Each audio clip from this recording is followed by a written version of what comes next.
groups. I think all of our groups are Sing Stars right now. And I'll talk about the programs in just a second. So the idea is, based on all of our research that we've done for the past 25 years, there are basically 3 sensory cognitive functions, okay? So those are functions in your brain that you use to learn. And the first one is phonemic awareness. That's the ability to auditorily perceive the identity, number, and sequence of sounds within words. That's what I was telling you about the LIPS program. A, B, ab. There are 2 sounds. The first sound's a vowel, the second sound's a consonant. So that's the first thing that students need to know to be good readers. Second one is symbol imagery. Not only do you need to recognize A, you need to recognize it's an A. So that's the ability to auditorily perceive and visually image sounds and letters within words. That's because if you think of a word like friend, if you just picture what it sounds like, you'd probably picture it as F-R-E-N-D, friend, or F-R-I-N-D. But we know it's F-R-I-E-N-D, which doesn't play fair. So that's why it's important to bring in symbol imagery, so that students don't always look at a word and have to go f-r-i-n-d and sound out everything. They can see that word, they automatically recognize that word's friend, and then they don't have to sound it out anymore. That's how we read as adults. We have this huge base of sight words that we automatically recognize, and that's our symbol imagery working. Finally, we have concept imagery. So not only when you read do you need to know what the word says, you need to be able to apply it to a picture, a vocabulary word that you have in your brain that you can picture. So when I say friend, it's not this crazy Spanish word that you might not have ever heard before. You can apply it to a picture you have in your brain of someone you recognize as your friend. Well, my friend has red hair that's long, and she's 23 and her name is whatever. So being able to apply it to a concept you're familiar with is going to help bring it all together, so you're not only able to read the word, you're able to understand the word. Okay?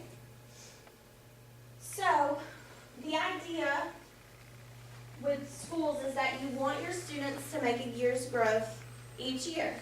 From kindergarten to first grade, a year's worth of growth.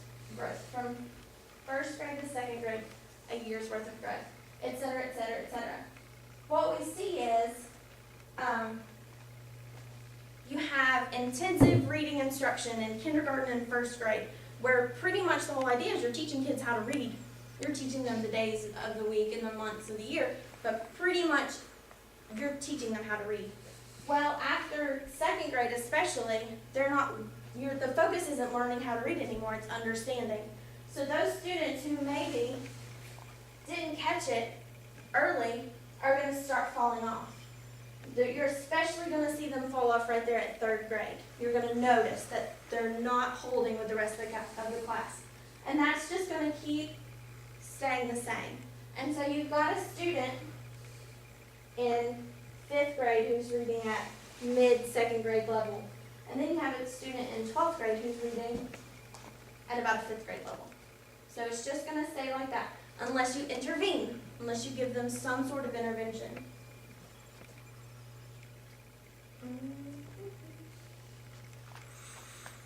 So, it says, what is a critical skill needed by the end of 12th grade? What are some things you need to know at the end of 12th grade? You definitely need to know how to read. You need to know how to understand oral language. You need to know how to understand written language. The focus in 12th grade isn't being able to read anymore, it's comprehension. But if you missed how to learn how to read, then you're definitely not going to have that at the end of 12th grade. Alright, so this is how it all joins together. We don't just work one faction of those sensory cognitive functions, we have to work all 3. So in our auditory circle, we've got phonemic awareness and word attack. That's just those basic A says A, B says B, putting all those sounds together. We want to strengthen that circle up as much as we can, and we want to introduce the visual circle. This is orthographic processing and word recognition, sight words, and understanding that T-I-O-N says shun. It doesn't say T-on, and automatically recognizing that.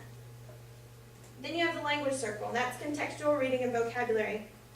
Being able to monitor yourself, being able to say, you know, if you said the red track went fast down the road, you're like, no, that doesn't make sense. The red truck went fast down the road. Being able to catch yourself because it doesn't make sense in context. We also use the cascade for reading outcome. The idea, whenever you're reading something, the idea is you want to understand it. So the ultimate goal is reading comprehension. You cannot get there without accuracy and fluency. You can't get accuracy and fluency without sight words, because you can't read quickly if you're having to sound out every word you come to. You can't have word recognition if you don't have some sort of foundation to base that off of with word attack, and that's sounding out words. That word attack is sound to symbol, knowing O-I says oi, O-U says ow. That has to be fast, you have to be able to track it, and you have to apply it to decoding. And all of that goes back to those sensory cognitive functions. Think of them as a muscle. If you have weak symbol imagery, and you can't, if it's difficult for you to hold letters in your head, and you think of the word like vocabulary, and you always have to sound it out, we're strengthening that muscle. When they come to their Linamou Bell groups, we're focusing on strengthening those 3 sensory cognitive functions, whichever one is their weakness, so that when we build that and it's strong and it's fast and it's good, then we can introduce all that, and then we can fill in all those gaps, and then they can move quickly and get out. And they'll be fluent readers, they'll be global readers.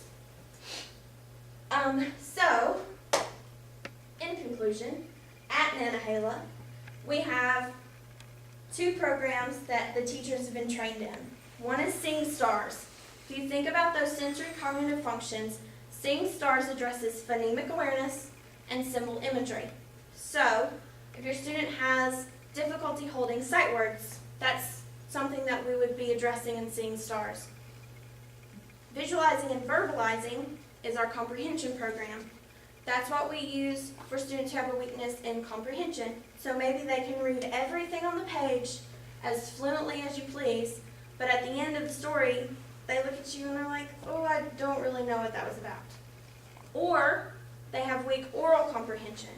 So when you tell them, hey, I need you to go upstairs, make your bed, check your homework folder, brush your teeth, and then, I don't know, put on your pajamas. They're looking at you like, okay, I need you to tell me 3 through 4 again. They're not able to hold that language. And so that's also something we would be addressing with visualizing and verbalizing, that concept imagery piece. Those are the 2 programs that we have here at Nantahala.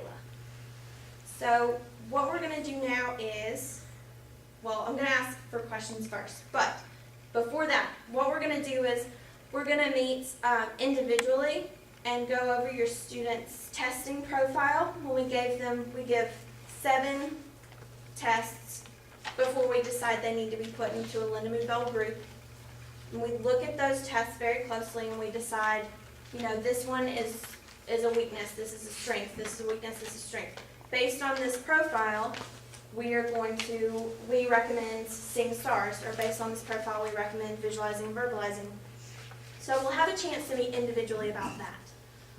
So if you have any questions specifically about your child, if you'll hold off on that till we can meet then. But if you have any questions about Linamou Bell as a whole, or in general, you can ask me now.